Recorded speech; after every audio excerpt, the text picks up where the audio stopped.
In Ghost Recon 1, to order your team around, what you had to do was bring up a command map, and you had to basically set waypoints that your team would follow throughout the different levels.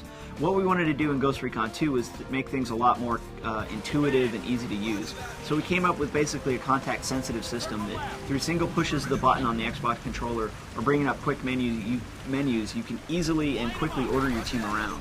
And what that does is it makes it a lot more accessible to mainstream players that can use those orders, and it's a lot less intimidating, but it still has a lot of the tactical flexibility for more hardcore players that want to do things like layer orders, order flanks, order suppressive fires, and use envelopment tactics while they're engaging the enemy. In Ghost Recon 1, vehicles were relatively static. They were a big threat, but they were usually an objective-driven thing, that the vehicles were here and you had to take them out, and it was either kill you or kill them.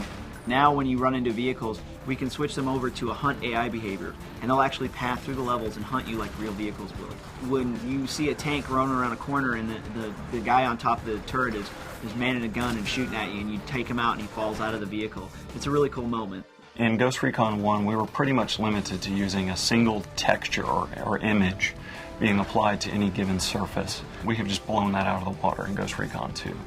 We've added specular mapping and environment mapping and normal mapping, all of which translate into seamless blending of surface details, shiny surfaces and reflective surfaces, and surfaces where we're able to add more apparent detail than what can be done through geometry alone.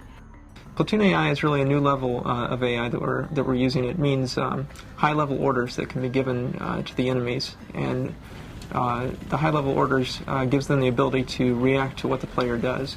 Over time, that'll increase the replay value and give a more natural response to the enemies. I think that people will be really surprised when they load up the game and see the lush environments with the richly detailed terrain, especially if they have Ghost Recon on the Xbox and they can do a side-by-side comparison. I mean, there's no contest.